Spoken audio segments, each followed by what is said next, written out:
En 1925 se funda en Cuba el Trío Matamoros, una agrupación que se convirtió en emblema de la música cubana. Dime que no me quieres, que ya me olvidas. Mamá, yo quiero saber de dónde son los cantantes. Don Miguel Matamoros, notable compositor, fue el creador de éxitos históricos como Lágrimas Negras, Son de la Loma o El que siembra su maíz.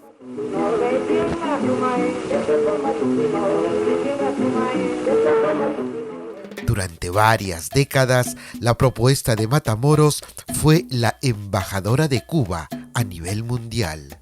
Sin embargo, en 1960, el grupo decide abandonar la música y retirarse.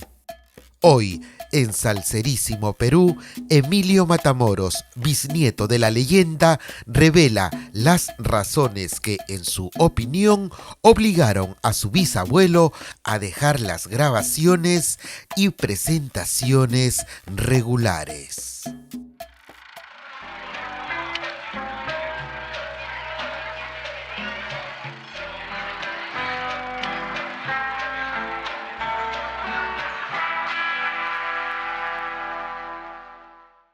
Hola amigos, bienvenidos a la sección Entrevistas de Salserísimo Perú.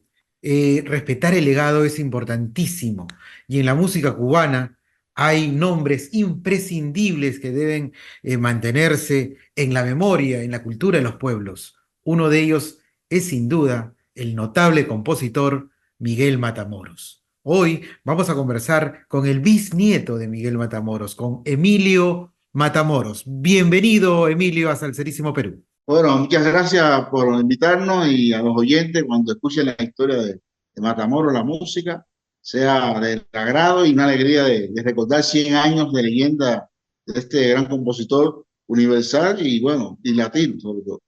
Claro, definitivamente. Yo estaba leyendo alguna entrevista que concedió usted porque el septeto Matamoros se crea justo en 1996, que es cuando estalla y cuando se graba también Buenavista Social Club, que es este disco pues famoso y que generó la atención mundial de estos músicos, ¿no? Que incluso luego vino con el documental y etcétera. Pero usted también en el año 96 crea el Septeto Matamoros.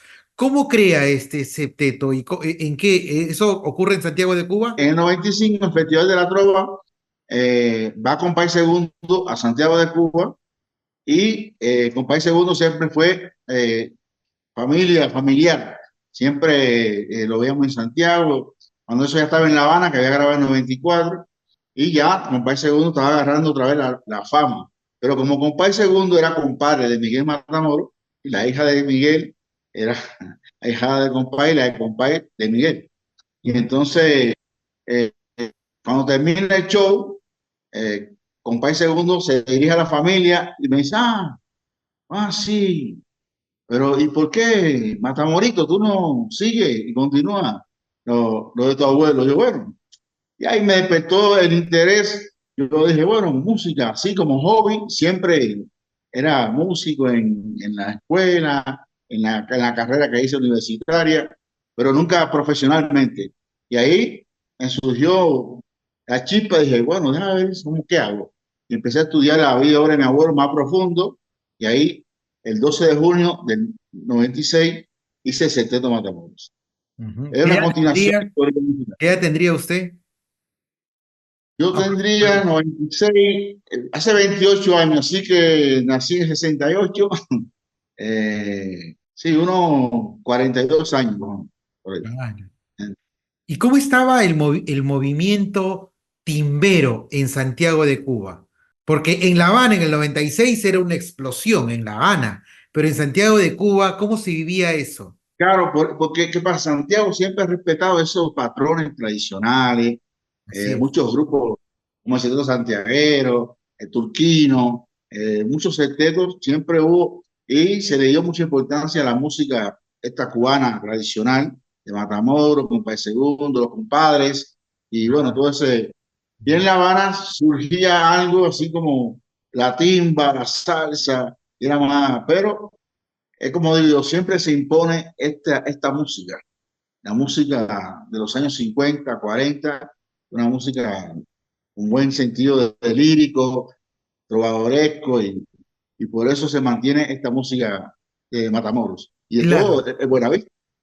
Sí, pero sus oídos entonces son muy tradicionales. ¿Usted no aceptaba otro tipo de movimiento musical? O sí escucha jazz, escucha ritmos Yo modernos. En ese escucho, momento, ¿ah? Estamos hablando del 96. ¿Qué escuchaba en en ese este momento? momento, yo escuchaba todo tipo de música.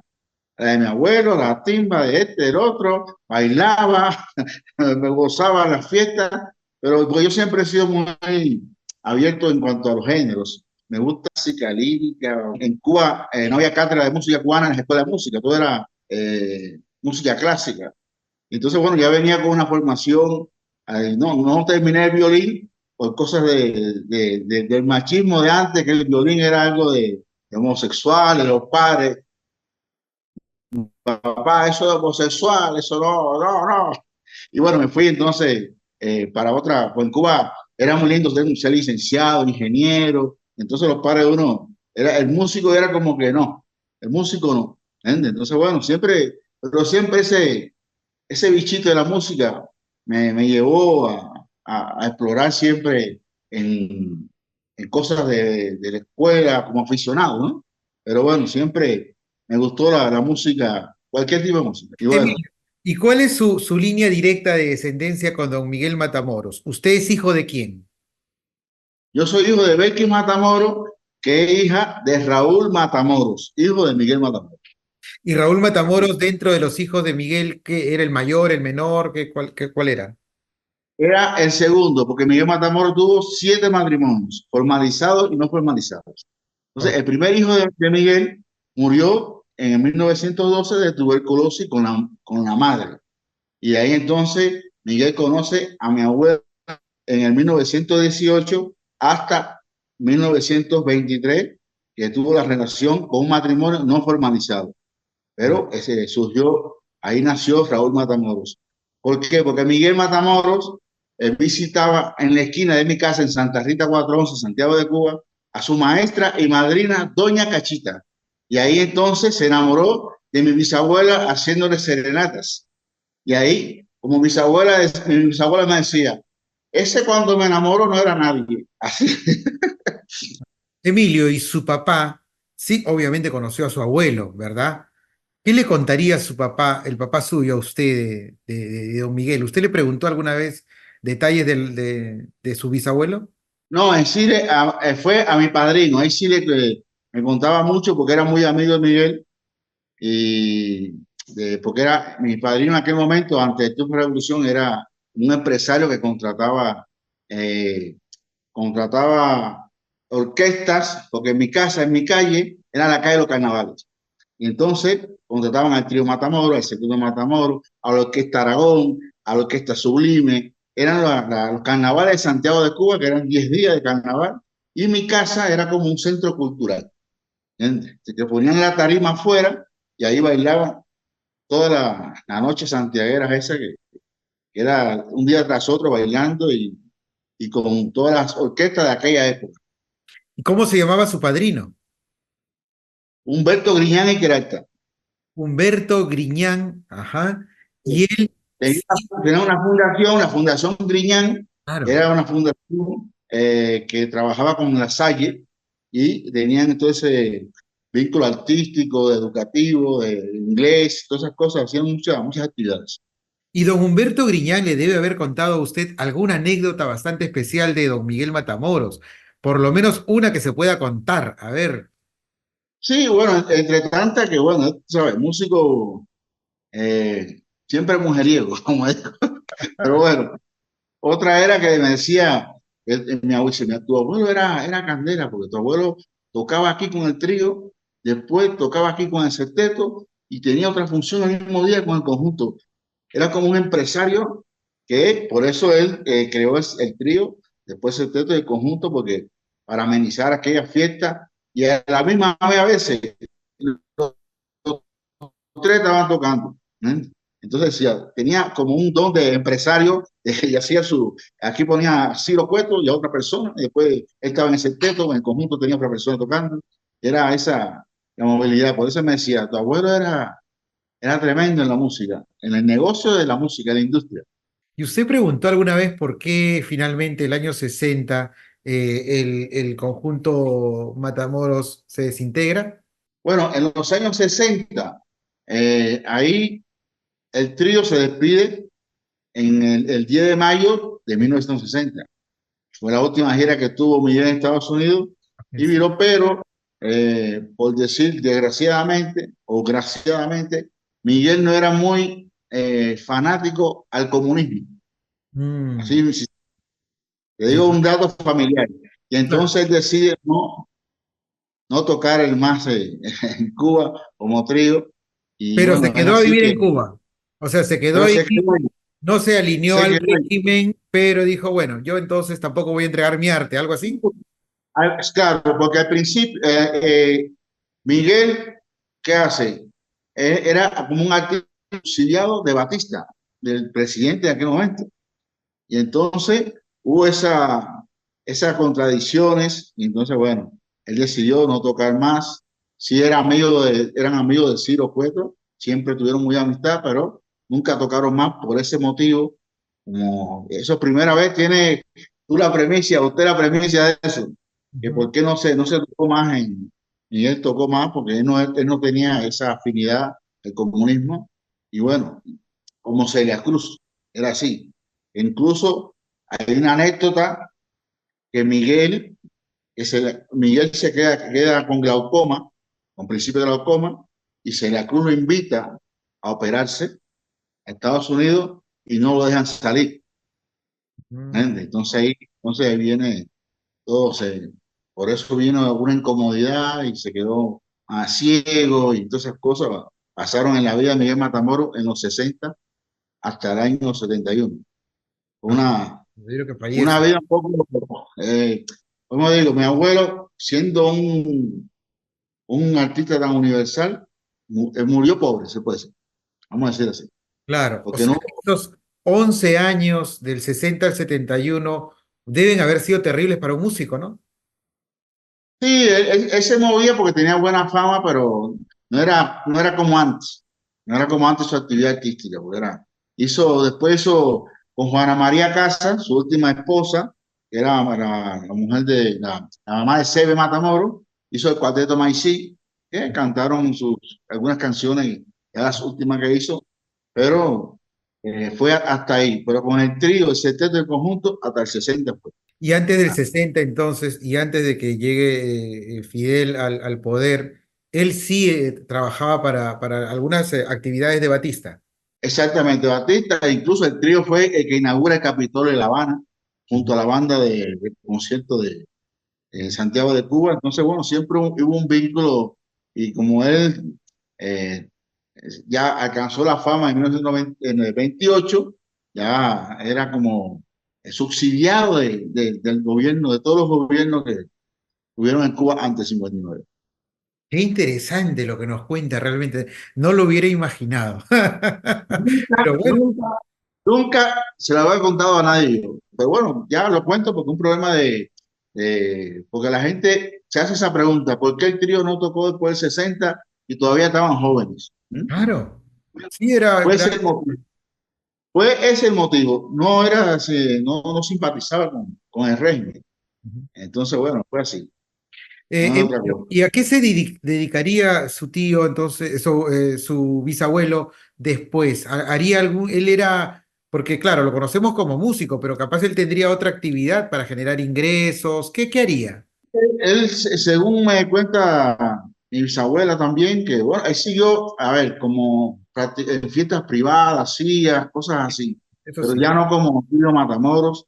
Ujú. También tenía una pequeña fábrica de hacer maracas, Ah, ya ve, claro, claro. hacía muchos instrumentos musicales, sobre todo maracas, y Ujú. todas esas cosas. Por eso él sacó la canción Las Maracas de Cuba, ¿entiendes? Exacto, Dice, hermosa. entonces, bueno, todas esas cosas lo ayudan a él incluso, pero bueno, también su derecho a autor que bueno, también fue cortado en el año 60 porque no entró más derecho de autor ninguno.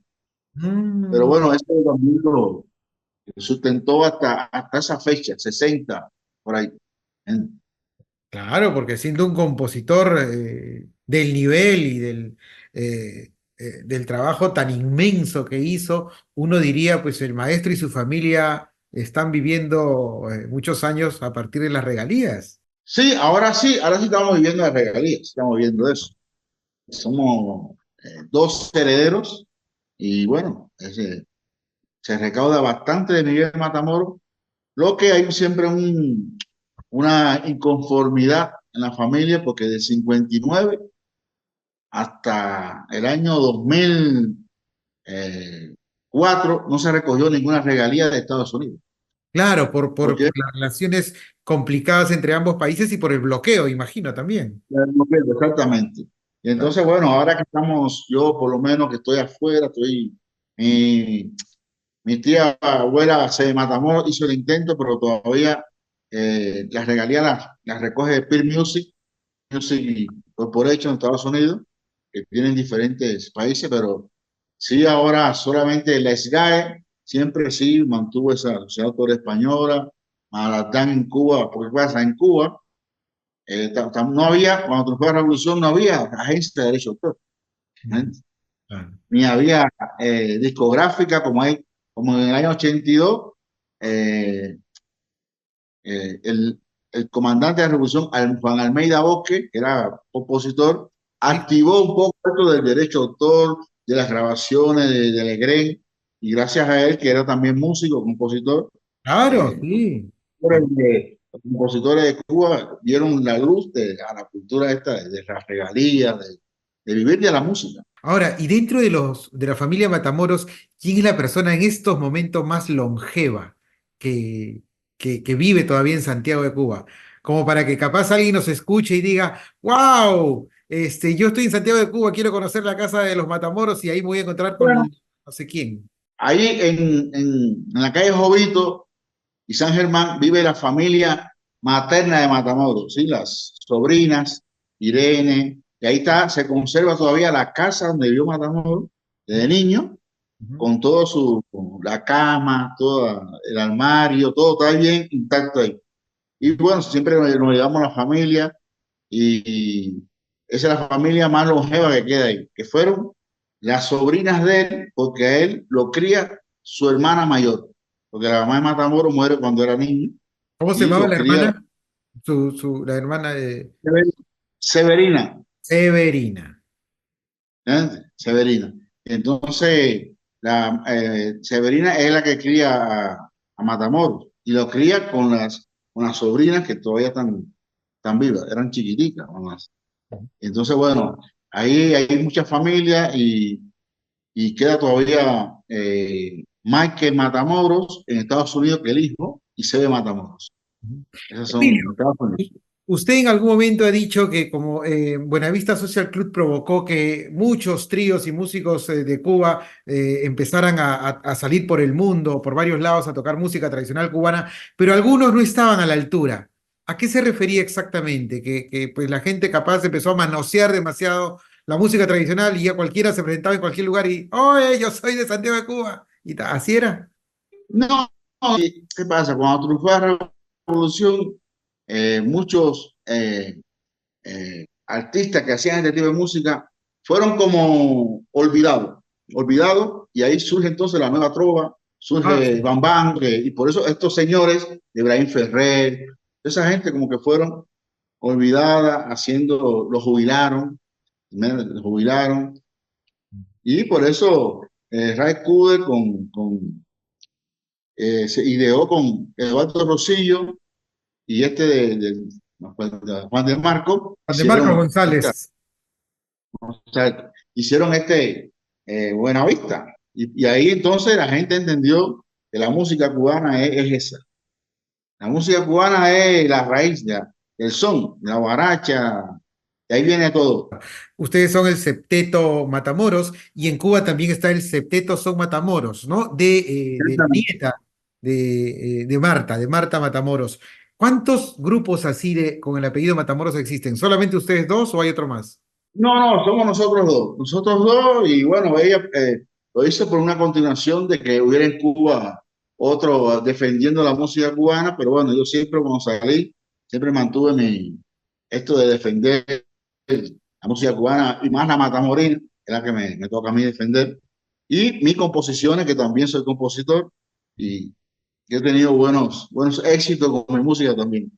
Muy poca, pero he tenido, me siento satisfecho. Qué bueno. Y usted en estos momentos se encuentra en Argentina, ¿no? ¿En qué ciudad está radicando? Yo estoy radicado en Argentina, en Buenos Aires. En Buenos En Buenos Aires. Aires. He leído que están entre Buenos Aires y Chile. También en Chile se han presentado, ¿no?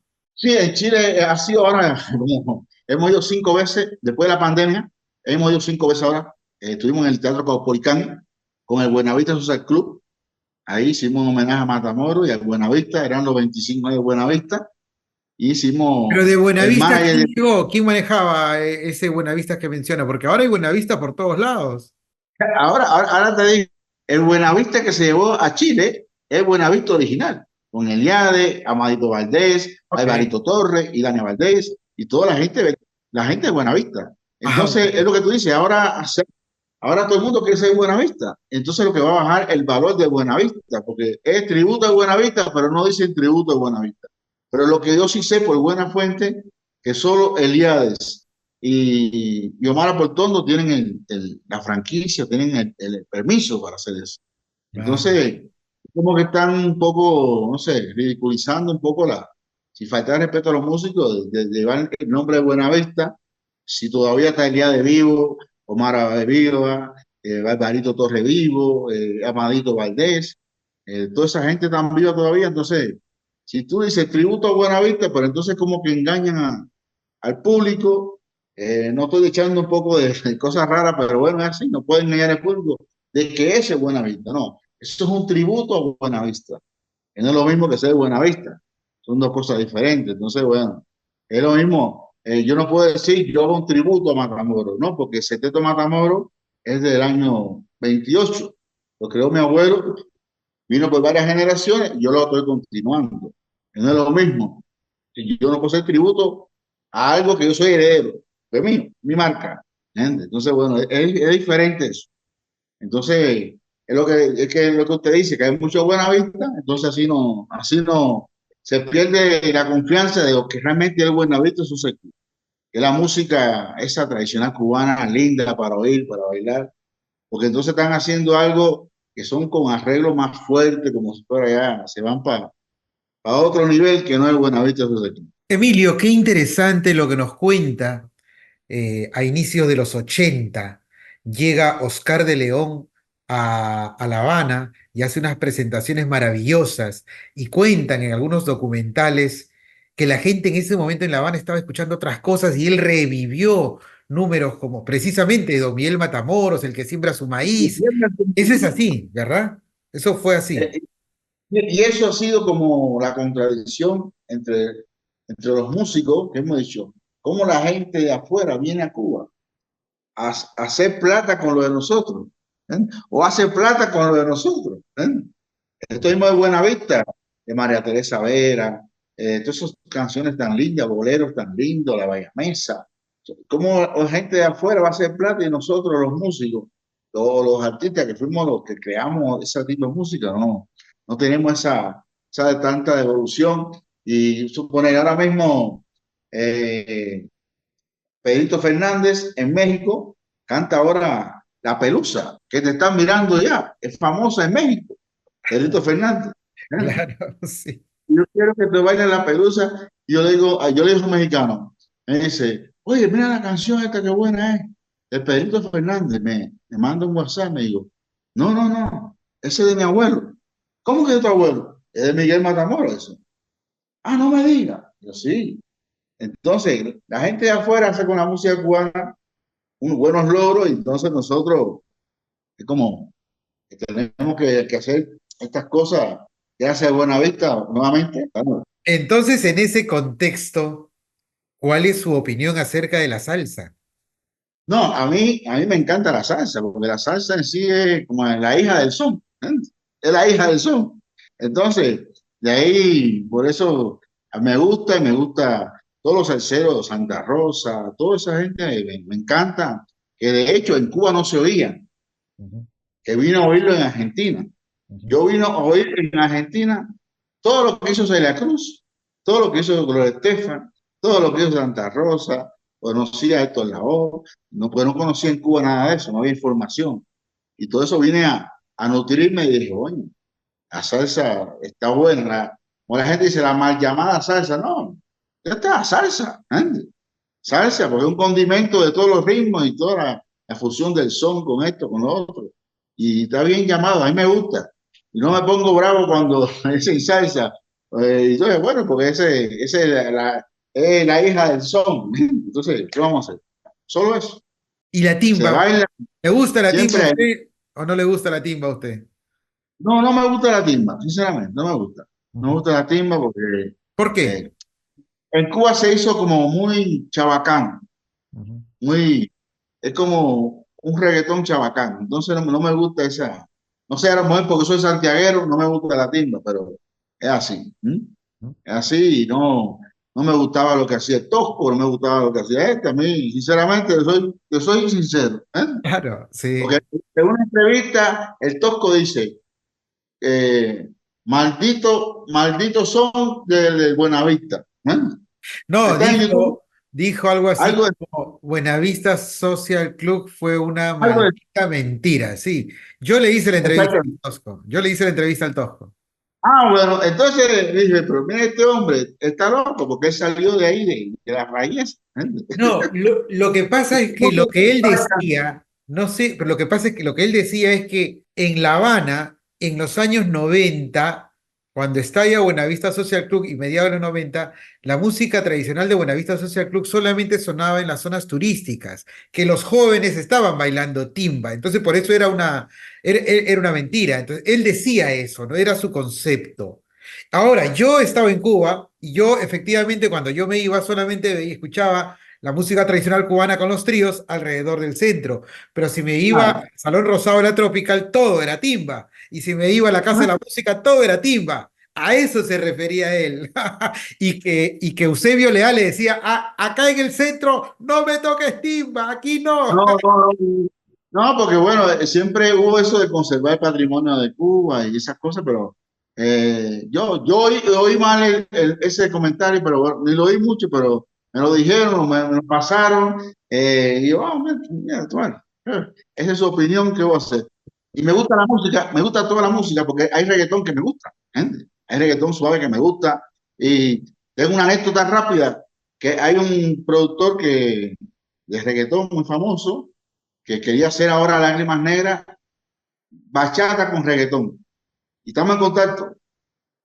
Y entonces me dice, después que me conoce así, pero muy formal, después me llama por teléfono y me dice, oye, Matamoros, yo quiero hacerte una pregunta. ¿Cómo, con una mala palabra, cómo la música de tu abuelo todavía se oye? Y la de nosotros, la hacemos, pasa un año, 2 o 3 años, y nadie más la escucha, ni nadie más la hace. Y yo, Descartable, pues. bueno, lo que pasa es que Miguel y aquellos grandes de la música cubana hicieron música para el pueblo, pero con buena lírica, un mensaje tranquilo, tenían el doble sentido, pero era más fino. Gracias, Emilio, por tu tiempo, por compartir con nosotros este intercambio de ideas con muchísima tolerancia, además, y mirando, ¿verdad? Porque finalmente esto nos alegra el corazón, nos alegra el alma, y ojalá que pronto podamos tenerte en Perú y poder seguir conversando y Bueno, escuchándote, porque no te hemos visto en Perú con el septeto, y acá hay mucha gente que adora la música cubana. bueno, ahí a la gente de Perú nos vemos pronto, porque yo sé que hay intenciones todavía pendientes por ahí, entonces en cualquier teatro o buena disco, para que vean, porque el son también se baila en discoteca, también se baila.